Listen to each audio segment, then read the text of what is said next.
السلام عليكم ورحمة الله وبركاته. نحمده ونصلي على رسوله الكريم. أما بعد فقد قال الله تعالى في القرآن العظيم وفي الفرقان المجيد بعد أعوذ بالله من الشيطان الرجيم بفضل بسم الله الرحمن الرحيم. وذكر فإن الذكرى تنفع المؤمنين. صدق الله مولانا العظيم. புகழும் புகழ்ச்சியும் ஏக இறைவனாகிய அல்லாஹ்விற்கே உரித்தாகட்டுமாக.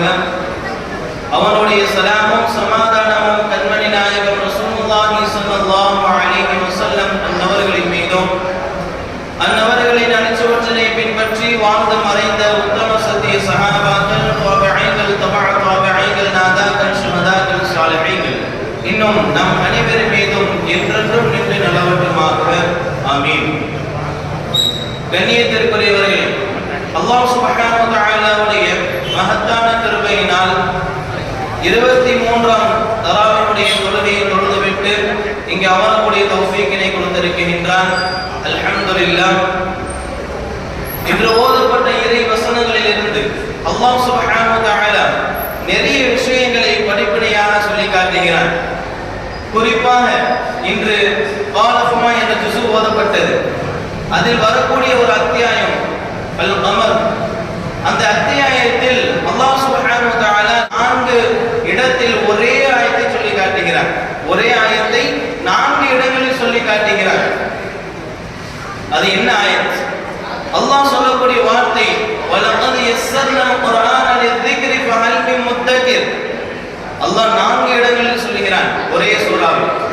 எதற்காக வேண்டி, அதில் என்ன சொல்லப்பட்டிருக்கிறது என்று சொன்னால், இந்த குர்ஆனை நாம் மனிதன் நினைவு கூறுவதற்காக வேண்டி லேசாக நாம் அமைத்திருக்கின்றோம். இதில் படிப்பினை பெறுபவர், இதில் பாடம் எடுத்துக் கொள்பவர் யாரும் உண்டா என்று அல்லாஹ் 4 தடவை கேட்கிறார். அந்த அளவுக்கு சிறப்பு வாய்ந்த ஒரு குர்ஆன் நம் இடத்தில் இருக்கிறது என்று சொன்னால் மிகவும் படிப்பினைக்குரிய ஒரு குர்ஆன். நாம் அதை விளங்க வேண்டும். அந்த சூராவுக்கு பிறகு வரக்கூடிய சூரா அர்-ரஹ்மான் என்ற சூரா மிகவும் முக்கியமான ஒரு சிறப்பு வாய்ந்த ஒரு சூரா. அல்லாஹ்வுடைய பெயரில் இருக்கக்கூடிய ஒரு சூரா. நபி ஸல்லல்லாஹு அலைஹி வஸல்லம் அவர்கள் இந்த சூராவை பற்றி பல சிறப்புகளை சொல்லி தந்திருக்கிறார்கள். அதிலும் குறிப்பாக இதில் கிட்டத்தட்ட ஒரு ஆயத் திரும்ப திரும்ப அல்லாஹ் சொல்லி காட்டுகிறான். அல்லாஹ் சொல்லக்கூடிய வார்த்தை ஃபபி ஐயி ஆலாஇ ரப்பிகுமா துகதிபான். கிட்டத்தட்ட இந்த சூராவில் 31 தடவை சொல்லி காட்டுகிறான். இந்த ஒரு சூராவில் 31 தடவை சொல்லி காட்டுகிறான். இந்த ஆயத்தில் அல்லாஹ் என்ன சொல்ல வருகிறான் என்று சொன்னால், அல்லாஹ்வுடைய அருளில் இருந்து, அல்லாஹ் கொடுத்த அருளில் இருந்து நீங்கள் ஏதேனும் மறுப்பதற்கு இருக்கிறதா என்று அல்லாஹ் கேட்கிறான். நபி ஸல்லல்லாஹு அலைஹி வஸல்லம் அவர்கள் சஹாபாக்களுக்கு மத்தியில் சொல்லும் பொழுது சொல்கிறார்கள், நான் இந்த சூராவை, சூரா அர்-ரஹ்மான் என்ற அந்த சூராவை நான் ஜின்களிடம் ஓதி காண்பித்தேன். அவர்கள் உங்களை விடவும் சிறப்பான முறையில் பதில் தந்தார்கள். இந்த சூராவில் வரக்கூடிய இந்த ஒவ்வொரு வசனத்திற்கும் ஜின்கள் பதில் தந்தது. அல்லாஹ் சொல்கின்ற அந்த வார்த்தை ஃபபி ஐயி ஆலாஇ ரப்பிகுமா துகதிபான். அல்லாஹ்வுடைய அருளை நீங்கள் எதை மறுக்கிறீர்கள் என்ற அந்த வார்த்தைக்கு ஜின்கள் பதில் சொன்னது, யா அல்லாஹ், உன்னுடைய அருளில் இருந்து நாங்கள் எதையும் மறுக்கவில்லை, உனக்கே எல்லா புகழும் என்பதாக ஜின்கள் சொன்ன அந்த வார்த்தையை நபி ஸல்லல்லாஹு அலைஹி வஸல்லம் அவர்கள் சொல்லி காண்பித்தார்கள். அப்படிப்பட்ட ஒரு சிறப்பு வாய்ந்த ஒரு சூரா என்று ஓதப்பட்டது. அதன் பிறகு வரக்கூடிய சூரா மிகவும் முக்கியமான ஒரு சூரா, நமக்கு எல்லாருக்கும் தெரிந்த ஒரு சூரா, சூரா அல்-வாக்கியா. இதனுடைய சிறப்பை பற்றி, இதனுடைய பலனை பற்றி நமக்கு தெரியாத ஒன்றும் அல்ல. ஹஸரத் அப்துல்லாஹ் இப்னு மஸ்ஊத் ரலியல்லாஹு அவர்கள் நோய்வாய்ப்பட்டு இருக்கிறார்கள். அந்த சமயத்தில் கலீஃபா உஸ்மான் ரலியல்லாஹு அவர்களை சந்திக்க வருகிறார்கள். சந்தித்து பேசிக் கொண்டிருக்கையில் சொல்கிறார்கள், உங்களுக்கு ஏதேனும் மருந்து வேண்டுமா என்று கேட்கிறார். மருந்து எதுவும் வாங்கி தரட்டுமா என்று கேட்க, அப்துல்லாஹ் இப்னு மஸ்ஊத் ரலியல்லாஹு சொல்கிறார்கள், அல்லாஹ் தான் எனக்கு மருந்து தர வேண்டும் என்று பதில் தருகிறார்கள். இதனை தொடர்ந்து அப்துல்லாஹ் இப்னு மஸ்ஊத் ரலியல்லாஹு இடத்தில் உஸ்மான் ரலியல்லாஹு அவர்கள் கேட்கிறார்கள், உங்களுக்கு பிறகு உங்களுக்கு பெண் குழந்தைகள் இருக்கிறது, உங்களுக்கு பிறகு உள்ள அந்த பெண் குழந்தைகளுக்கு பைத்துல் மாலில் இருந்து ஏதேனும் உதவி வாங்கி தரட்டுமா, பைத்துல் மாலில் இருந்து ஏதேனும் ஒன்று தரட்டுமா என்று கேட்கும் பொழுது அப்துல்லாஹ் இப்னு மஸ்ஊத் ரலியல்லாஹு சொல்லி காட்டுகிறார்கள், என்னுடைய பெண் குழந்தைகளுக்கு எதுவும் தேவையில்லை. காரணம், நபி ஸல்லல்லாஹு அலைஹி வஸல்லம் அவர்கள் சொல்ல நான் கேட்டு இருக்கின்றேன். நபி ஸல்லல்லாஹு அலைஹி வஸல்லம் அவர்கள் சொல்லி காட்டினார்கள், யார் தினமும் ஒவ்வொரு இரவிலும் சூரா அல் வாக்கியா சூராவை யார் ஓதுகிறார்களோ அவருக்கு வறுமை ஏற்படாது, வறுமை தட்டுப்படாது என்பதாக நபி ஸல்லல்லாஹு அலைஹி வஸல்லம் அவர்கள் சொல்ல நான் கேட்டிருக்கிறேன். என் பெண் குழந்தைகளுக்கு நான் இதையெல்லாம் கற்றுக் கொடுத்திருக்கிறேன். அவர்கள் அனுதினம் ஓதிக்கொண்டு வருகிறார்கள். உங்களுடைய உதவி எனக்கு வேண்டாம் என்பதாக அப்துல்லா இப்னு மஸ்ஊத் ரலியல்லாஹு அவர்கள் மறுத்து விட்டார். அந்த அளவுக்கு முக்கியமான ஒரு சூரா என்று ஓதப்பட்டது. அந்த அளவுக்கு முக்கியமான ஒரு சூரா, வறுமையே வராது என்று நபி ஸல்லல்லாஹு அலைஹி வஸல்லம் அவர்கள் சொல்லி இருக்கையில் நாம் அதை ஓதுகிறோமா அல்லது ஓதாமல் இருக்கிறோமா என்பதை சிந்தித்து பார்க்க வேண்டும். அதனை தொடர்ந்து அல்லாஹ் சொல்லக்கூடிய விஷயம் என்னவென்று சொன்னால், சில நபிமார்களுடைய சமூகத்தை அவர்கள் எப்படியெல்லாம் அழித்தோம் என்பதையும் படிப்படியாக சொல்லி காட்டுகிறான். அதனை தொடர்ந்து அல்லாஹ் சொல்லக்கூடிய வார்த்தை, வதக்கிர் ஃபைன்ன திக்ரா தன்ஃபஉல் முஃமினீன். அல்லாஹ் நபியை பார்த்து சொல்கிறான், நபியே நீ நல்லுபதேசம் செய்வீராக, நல்லுபதேசமாகிறது முஃமின்களுக்கு பயனளிக்கும் என்பதாக அல்லாஹ் நபியை பார்த்து சொல்லி காட்டுகிறான். நபி ஸல்லல்லாஹு அலைஹி வஸல்லம் அவர்கள் நிறைய தருணங்களில், அதிகப்படியான தருணங்களில் சஹாபாக்களுக்கு மத்தியில் அதிகம் உபதேசம் செய்து வந்தார்கள். ஹஸரத் அபூ ஹுரைரா রাদিয়াল্লাহு அன்ஹு அறிவிக்கிறார்கள், ஒரு தடவை நபி ஸல்லல்லாஹு அலைஹி வஸல்லம் அவரிடத்தில் ஒரு மனிதர் வந்து, யா ரசூலல்லாஹ் எனக்கு உபதேசம் செய்யுங்கள் என்று கேட்கும் பொழுது நபி ஸல்லல்லாஹு அலைஹி வஸல்லம் அவர்கள் சொன்னார்கள், லா தக்தப், நீங்க என்ன செய்யுங்கள், கோபப்படாதீர்கள். அந்த மனிதர் மீண்டும் கேட்கிறார், யா ரசூலல்லாஹ் எனக்கு உபதேசம் செய்யுங்கள் என்பதாக. மீண்டும் நபி ஸல்லல்லாஹு அலைஹி வஸல்லம் அவர்கள் சொன்னார்கள், லா தக்தப், நீங்கள் கோபப்படாதீர்கள். நபி ஸல்லல்லாஹு அலைஹி வஸல்லம் அவர்கள் சொன்ன வார்த்தை மிகவும் முக்கியமானது. கோபம் தான் இன்று பல பாவங்களுக்கு காரணமாக ஆகிவிடுகிறது. நாம் எவ்வளவு செய்திகளில் நாம் பார்த்திருக்கின்றோம். இருவருக்கு மத்தியில் பிரச்சனை, ஆத்திரம் அடைந்த காரணத்தினால் கொலை, சாதாரணமாக இன்று செய்திகளில் வரக்கூடியது. நாம் கோபப்பட்டோம் என்று சொன்னால் நம்மிடத்தில் ஷைத்தான் அதிகமான முறையில் இருக்கிறான்.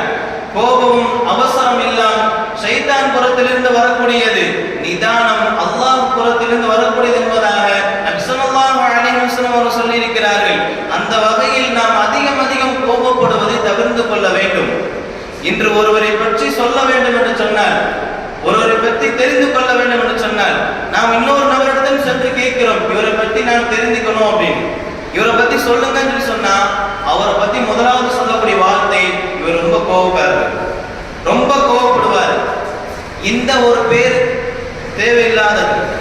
நபி அவங்க தடுத்த ஒரு விஷயம் என்னன்னு சொன்னா, அதிகமான முறையில் கோபப்படக்கூடாது.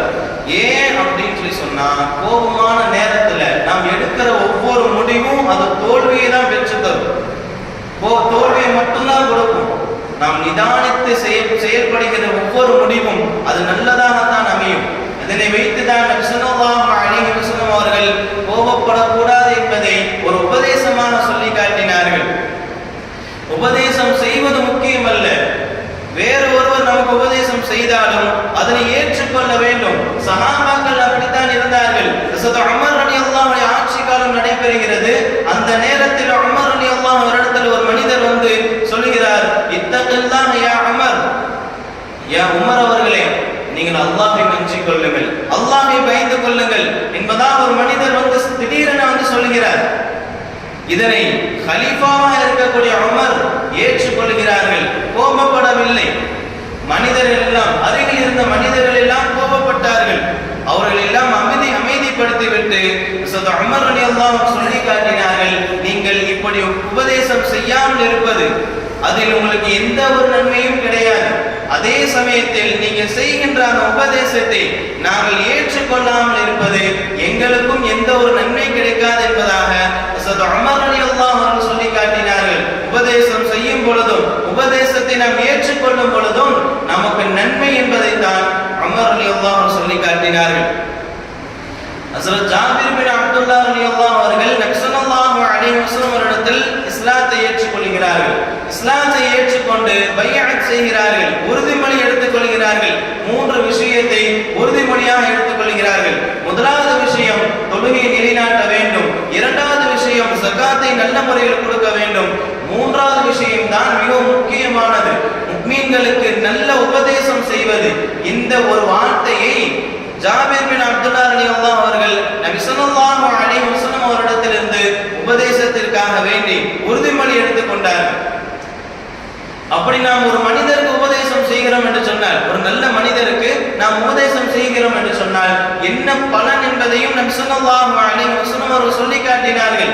நபி அவருடைய வார்த்தை, மன் தல்ல அலா கைரி ஃபலஹு மிஸ்லு அஜ்ரி ஃபாயிலிஹி, யார் ஒருவர் நல்ல செயலுக்கு வழிகாட்டுவாரோ, வழி துணையாக இருப்பாரோ, அவர் அந்த செயலை செய்தால், நாம் ஒருவருக்கு நன்மையான ஒரு காரியத்தை எடுத்துரைக்கிறோம், நாம் ஒருவருக்கு எடுத்துரைக்கின்ற அந்த மனிதர் அந்த காரியத்தை செய்தால் அவருக்கு என்ன நன்மையோ அதே நன்மை நமக்கும் கிடைக்கும், அது போன்ற ஒரு நன்மை நமக்கும் கிடைக்கும் என்பதாக நபி ஸல்லல்லாஹு அலைஹி வஸல்லம் அவர்கள் சொல்லி காட்டினார்கள்.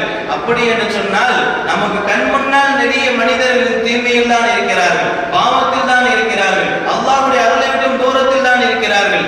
நான் அவர்களை எல்லாம் பார்க்கிறோம், ஆனால் தடுக்கிறோமா? அந்த விஷயத்திலிருந்து, பாவமான செயல்களிலிருந்து தடுத்து அவர்கள் உபதேசம் செய்கிறோமா என்று கேட்டால் அது மிகவும் குறைவு. நபி ஸல்லல்லாஹு அலைஹி வஸல்லம் அவர்கள் நிறைய தருணங்களில் உபதேசத்தை தான் மேற்கொண்டிருக்கிறார்கள். உபதேசத்தை வைத்து பலரும் படிப்பினை பெற்றுக் கொண்டார்கள். ஸல்லல்லாஹு அலைஹி வஸல்லம் அவரிடத்தில் சில ஏழை மக்கள் வருகிறார்கள். அவருடைய ஆடை மிகவும் குறைவாக இருக்கிறது, அவரிடத்தில் இருக்கின்ற உணவும் மிகவும் குறைவாக இருக்கிறது. இதனை அடுத்து நபி ஸல்லல்லாஹு அலைஹி வஸல்லம் அவர்கள் தர்மம் செய்ய உபதேசம் செய்கிறார்கள். தர்மம் செய்தால் இந்த நன்மை, தர்மம் செய்யாவிட்டால் இந்த தீமை என்பதாக உபதேசம் செய்கிறார்கள். இதனை அடுத்து ஒரு மனிதர் தர்மம் செய்கிறார், இதனை பார்த்த பிற மக்களும் தர்மம் செய்கிறார்கள். நாம் எப்போதும் எப்படி இருக்க வேண்டும் என்று சொன்னால், நல்ல செயல்களுக்கு வழிகாட்டுபவர்களாகத்தான் நாம் இருக்க வேண்டும். ஒருபோதும் தீய செயலுக்கு வழிகாட்டுபவராக, அது ஒரு வழிதாங்கியாக நாம் என்ன செய்து விடக்கூடாது, இருந்து விடக்கூடாது. நம்மால் ஒருவர் நல்ல நிலையில் இருக்கிறார் என்று சொன்னால், நன்மையான விஷயத்தின்பால் இருக்கிறார் என்று சொன்னால், அதனை கொண்டு நமக்கு மிக சிறந்த ஒரு அந்தஸ்து இருக்கிறது. நபி ஸல்லல்லாஹு அலைஹி வஸல்லம் அவர்கள் சொல்லி காட்டினார்கள், மன் சன்ன ஃபில் இஸ்லாமி சுன்னத்தன் ஹஸனத்தன் ஃபலஹு அஜ்ருஹா வ அஜ்ரு மன் அமில பிஹா பஅதஹு. யார் இஸ்லாத்தில் நல்ல வழியை ஆரம்பிக்கிறாரோ, சிறந்த வழியை ஆரம்பிக்கிறாரோ, அதை செய்த அவருக்கும் நன்மை கிடைக்கும். அதனை பின்பற்றி யார் செய்கிறார்களோ அவருடைய நன்மையும் இவருக்கு கிடைக்கும் என்பதாக நபி ஸல்லல்லாஹு அலைஹி வஸல்லம் அவர்கள் சொல்லி காட்டினார்கள். நம்மளை பார்த்து ஒருவர் நல்ல முறையில் இருக்கிறார் என்று சொன்னால், நம்மளை பார்த்து ஒருவர் இபாதத்தில் ஈடுபடுகிறார் என்று சொன்னால், நம்மளை பார்த்து அல்லாஹ்வின் பால் வருகிறார் என்று சொன்னால், அவர்களுக்கு என்ன நன்மை கிடைக்குமோ, அவர்களுக்கு என்ன அந்தஸ்து கிடைக்குமோ, அதே அந்தஸ்தும் அதே நன்மையும் நமக்கும் கிடைக்கும் என்பதைத்தான் நபி ஸல்லல்லாஹு அலைஹி வஸல்லம் அவர்கள் சொல்லி காட்டினார்கள். அப்படி என்று சொன்னால், இன்று நாம் நம்முடைய வாழ்க்கையில், நம்முடைய குடும்பத்தில் நாம் எப்படி இருக்கிறோம் யோசித்து பார்க்க வேண்டும். முதலில் உபதேசம் நம்முடைய குடும்பத்தினருக்கு இருக்க வேண்டும். நாமும் நல்ல முறையில் இருந்து நாம் எந்த விஷயத்தின் பால் உபதேசம் செய்கிறோமோ அந்த விஷயம் நம்மிடத்தில் இருக்க வேண்டும். அதனை தொடர்ந்து தான் நம்முடைய குடும்பங்களுக்கும் நம்முடைய உறவினர்களுக்கும் நம்ம உடன் இருப்போர் எல்லாருக்கும் என்ன செய்ய வேண்டும், உபதேசத்தை மேற்கொள்ள வேண்டும். அப்படி ஒரு கால் நாம் உபதேசத்தை விட்டு விட்டோம் என்று சொன்னால், ஒரு பாவமான ஒரு காரியம் செய்கிறார், பாவமான ஒரு காரியம் ஒரு மனிதர் செய்கின்ற நிலையில் நாம் பார்க்கிறோம், அதனை அதே நிலையில் விட்டு விட்டோம் என்று சொன்னால், அந்த விஷயத்தில் நாம் தடுக்கவில்லை என்று சொன்னால், அல்லாஹ் சுப்ஹானஹு வ தஆலா மிக கடுமையாக தண்டிக்கிறான், மிக கடுமையாக எச்சரிக்கை செய்கிறான். ஒரு இடத்தில் அல்லாஹ் சொல்லக்கூடிய வார்த்தை, யா அய்யுஹல்லதீன ஆமனு அலைக்கும் அன்ஃபுஸக்கும் லா யதுர்ருக்கும் மன் தல்ல இதா ததைத்தும்.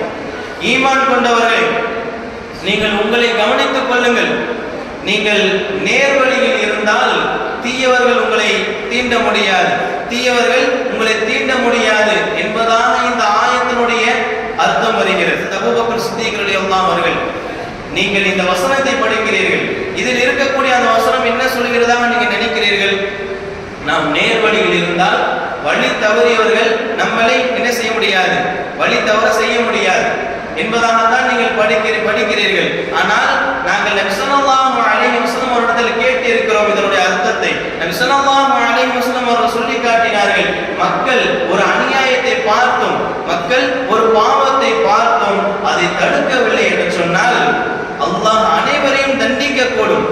அந்த தண்டனை எல்லோருக்கும் வரும் என்பதை நபி ஸல்லல்லாஹு அலைஹி வஸல்லம் அவர்கள் இந்த வசனத்திற்கு விளக்கம் தருகிறார். அப்படி என்று சொன்னால் இன்று பாவமான காரியங்கள் தான் நம்முடைய கண்களில் தென்படுகிறது. அதை வைத்து நாம் தடுப்பவர்களாகத்தான் இருக்க வேண்டும். நன்மை ஏவி தீமை தடுப்பவர்களாக இருக்க வேண்டும். இந்த உம்மத் எதை வைத்து சிறந்தது என்று சொன்னால், எதை வைத்து உயர்ந்தது என்று சொன்னால், நன்மையை தடுத்து நன்மையை ஏவி தீமையை தடுப்பதை வைத்துதான் இருக்கிறது என்பதாக அல்லாஹ் குர்ஆனில் சொல்லி காட்டுகிறான். ஹஸரத் உமர் ரலியல்லாஹு அன்ஹு மக்களுக்கு மத்தியில் சொல்கிறார்கள், என்னுடைய குறையை கூறி யார் எனக்கு உபதேசம் செய்கிறார்களோ அவர்களுக்கு அல்லாஹ் அருள் புரிவானாக என்று மக்களை பார்த்து சொன்னார்கள். ஒருவரிடத்தில் ஒரு குறை இருக்கிறது என்று சொன்னால் அந்த குறையை அவரிடத்தில் தெளிவுபடுத்தி இது எல்லாம் செய்யக்கூடாது, இது பாவமான ஒரு செயல் என்று சொல்லி அவரை அந்த விஷயத்திலிருந்து தடுக்க வேண்டும். அப்படி தடுக்கவில்லை என்று சொன்னால் அவருக்கு என்ன தண்டனையோ அதே தண்டனை நமக்கும் கிடைத்துவிடும் என்பதை அல்லாஹ் சுப்ஹானஹு வ தஆலா எச்சரித்து கூறுகிறான். ஒரு இடத்தில் அல்லாஹ் சொல்லக்கூடிய வார்த்தை வத்தகூ ஃபித்னத்தல் லா துஸீபன்ன அல்லதீன ஸலமூ மின்கும் ஹாஸா, நீங்கள் வேதனைக்கு அஞ்சிக் கொள்ளுங்கள், நீங்கள் அல்லாஹ்வுடைய வேதனைக்கு நீங்கள் பயந்து கொள்ளுங்கள். அந்த வேதனையாகிறது அநியாயக்காரர்களுக்கு பாவம் செய்யக்கூடியவர்கள் மட்டும் பிடித்துக் கொள்ளாது என்று அல்லாஹ் சொல்லுகிறார். அப்படி என்று சொன்னால் மனிதர் அநியாயம் செய்யக்கூடிய நிலையில் இருக்கிறார் என்று சொன்னால் அவருக்கு ஒரு தண்டனை வருகிறது என்று சொன்னால் அதனை நாம் பார்க்கிறோம். பாவம் செய்யக்கூடிய அநியாயம் செய்யக்கூடிய ஒரு மனிதரை நாம் பார்க்கிறோம். அந்த விஷயத்திலிருந்து, அந்த அநியாயத்திலிருந்து, அந்த பாவத்திலிருந்து நாம் தடுக்க வேண்டும். அப்படி தடுக்காமல் அதை அதே நிலையில் விட்டு விட்டோம் என்று சொன்னால், பாவத்திலிருந்து அவரை தடுக்கவில்லை என்று சொன்னால் அவருக்கு என்ன தண்டனை கிடைக்குமோ அதே தண்டனை நமக்கும் கிடைக்கும் என்பதை அல்லாஹ் பல நிலைகளில் சொல்லி காட்டுகிறான். இன்னொரு இடத்தில் அல்லாஹ் சொல்கிறான், கானூ லா யதனாஹூன அன் முன்கரின் ஃபஅலூஹு லபிக்ஸ மா கானூ யஃபஅலூன், அவர்கள் செய்து வந்த பாவங்களில் நாம் விலகிக் கொள்ளாதவர்களாக இருந்தார்கள். அதனை தொடர்ந்து ஒருவர் அந்த பாவம் செய்பவரை தடுத்துக் கொள்ளாதவர்களாக இருந்தனர். இந்த இரு காரியமும், பாவம் செய்பவர்கள் அதை தடுக்காதவர்கள், இந்த இரு விஷயமும் மிகவும் தீமையானது என்பதாக அல்லாஹ் சுப்ஹானஹு வ தஆலா சொல்லி காட்டுகிறான். நாம் தீமையை பார்த்தோம் என்று சொன்னால் அதை தடுப்பவர்களாக, தடுத்து இந்த விஷயத்தில் மிகவும் தீமையானது என்று சொல்லி உபதேசம் செய்பவர்களாகத்தான் நாம் இருக்க வேண்டுமே தவிர அந்த விஷயத்தை அப்படி விட்டுவிடக் கூடாது. ஒரு மனிதர் பாவம் செய்கிறார் என்று சொன்னால் அதே நிலை அவர் விட்டுவிடக் கூடாது. அப்படி விட்டுவிட்டோம் என்று சொன்னால் அவருக்கு என்ன தண்டனை கிடைக்கிறதோ அதே தண்டனை நமக்கும் கிடைத்துவிடும். அல்லாஹ் பாதுகாக்க வேண்டும். நபி ஸல்லல்லாஹு அலைஹி வஸல்லம் அவர்கள் கூட இந்த விஷயத்தில் மிகவும் எச்சரித்து கூறியிருக்கிறார்கள். ஹஸரத் ஹுதைஃபா রাদিয়াল্লাহு அன்ஹு அறிவிக்கக்கூடிய ஒரு ஹதீஸ், நபி ஸல்லல்லாஹு அலைஹி வஸல்லம் அவர்கள் சொல்லி காட்டினார்கள், என் உயிர் எவன் கைவசம் இருக்கிறதோ அத்தகைய அல்லாஹ்வின் மீது சத்தியமாக நீங்கள் நன்மையை ஏவி தீமையை தடுத்து வாருங்கள். அப்படி நீங்கள் தடுக்கவில்லை என்று சொன்னால், நன்மையை ஏவவில்லை என்று சொன்னால், தீமையை தடுக்கவில்லை என்று சொன்னால் அல்லாஹ் ஒரு பெரும் தண்டனையை கொடுப்பான். அதன் பிறகு நீங்கள் எந்த துஆ கேட்டாலும் அது அல்லாஹ்விடத்தில் ஏற்றுக்கொள்ளப்படாது என்பதாக நபி ஸல்லல்லாஹு அலைஹி வஸல்லம் அவர்கள் சொல்லி காட்டினார்கள். அந்த அளவுக்கு முக்கியமானது உபதேசம்ங்கிறதும் நன்மையை ஏவி தீமையை தடுப்பதும் அல்லாஹ் ரசூல் சொன்ன விஷயத்தில் மிகவும் முக்கியமானது, மிகவும் ஒரு அந்தஸ்துக்குரியது. ஆனால் நாம் இன்று அதையெல்லாம் கைவிட்டு விட்டோம். அல்லாஹ் அந்த விஷயத்தில் நம்மை பாதுகாக்க வேண்டும். ஹஸ்ரத் நுஅமான் இப்னு பஷீர் রাদিয়াল্লাহு அன்ஹு அறிவிக்கிறார்கள், நபி ஸல்லல்லாஹு அலைஹி வஸல்லம் அவர்கள் சொல்லி காட்டினார்கள், அல்லாஹ்வுடைய கட்டளையை கட்டுப்படுபவர்கள், அல்லாஹ்வுடைய கட்டளையை கட்டுப்படாதவர்கள், இந்த இரு மனிதர்களுக்கும் என்ன வித்தியாசம் என்பதை நபி ஸல்லல்லாஹு அலைஹி வஸல்லம் அவர்கள் சொல்லி காட்டினார்கள். இவருடைய வித்தியாசம் என்னவென்று சொன்னால், கப்பலில் பயணிக்கக்கூடிய ஒரு சமூகத்தாரை போன்று மேல்தளம் கீழ்த்தளம் என்று இரண்டு தளமாக இருக்கிறது. மேல்தளத்தில் சில மனிதர்களும் கீழ்த்தளத்தில் சில மனிதர்களும் இருக்கிறார்கள். இந்த நிலையில் கீழ்த்தளத்தில் இருப்பவர்களுக்கு தண்ணீர் தேவைப்பட்டால் அவர்கள் மேல்தளத்தில் சென்றுதான் தண்ணீர் எடுத்துக் கொள்ள வேண்டும். இது மிகவும் சிரமமாக இருந்ததின் காரணமாக அந்த கீழ்த்தளத்தில் இருப்பவர்கள் எல்லாம் என்ன யோசித்தார்கள் என்று சொன்னால், கீழே இவ்வளவு பெரிய தண்ணி இருக்கு, முழு கடலும் கீழே தான் இருக்கிறது, நாம் கப்பலில் ஒரு ஓட்டை போட்டுக் கொண்டோம் என்று சொன்னால் நமக்கு தேவையான தண்ணீரை நாம் எடுத்துக் கொள்ளலாம், மேலே செல்ல வேண்டிய அவசியம் கிடையாது, சிரமம் ஏற்படாது என்பதாக கீழ்த்தளத்தில் இருப்பவர்கள் பேசிக் கொண்டார்கள். இந்த நிலையில் மேல்தளத்தில் இருப்பவர்கள் அதனை தடுக்கவில்லை என்று சொன்னால் என்ன ஆகும்? அந்த கப்பல் மூழ்கிவிடும், எல்லோரும் மரித்து விடுவார்கள். அதே சமயத்தில் அந்த விஷயத்திலிருந்து அவர் தடுத்து அவருடைய கைகளை பிடித்து அவர் ஓட்டை போடுவதற்காக இருக்கக்கூடிய நிலையில் அவர்களை தடுத்து விட்டோம் என்று சொன்னால் எல்லோரும் பிழைத்துக் கொள்வார்கள். இதே நிலைதான் நாம் ஒருவர் பாவம் செய்கிறார் என்று சொன்னால் நமக்கு அது தெரிகிறது, நாம் அதிலிருந்து தடுக்க வேண்டும். அப்படி தடுக்கவில்லை என்று சொன்னால் அவருக்கு என்ன தண்டனை கிடைக்குமோ அதை பார்த்து நமக்கும் அதே தண்டனை தான் கிடைக்கும் என்பதைத்தான் நபி ஸல்லல்லாஹு அலைஹி வஸல்லம் அவர்கள் கப்பலில் இருக்கக்கூடிய சமூகத்தார் உதாரணம் காட்டினார்கள். நாம் யோசிக்க வேண்டும், இந்த நன்மை ஏவுதல் மிகவும் குறைவு, தீமை தடுப்பதும் மிகவும் குறைவாக இருக்கிறது. இந்த நிலையில் அல்லாஹ் நம்மை மாற்ற வேண்டும். வல்லர் ரஹ்மான் தௌஃபீக் செய்வானாக. நன்மை ஏவக்கூடிய தௌஃபீக்கை அல்லாஹ் நமக்கு நசீபாக்கி தருவானாக. தீமை தடுக்கக்கூடியவர்களாக நம்மை ஆக்கி தந்தர் புரிவானாக. உபதேசம் செய்பவர்களாக நல்லவர்களாக நம்மை ஆக்கி தந்தர் புரிவானாக. வாஹிரு தஅவானா அல்ஹம்துலில்லாஹி ரப்பில் ஆலமீன். அஸ்ஸலாமு அலைக்கும்.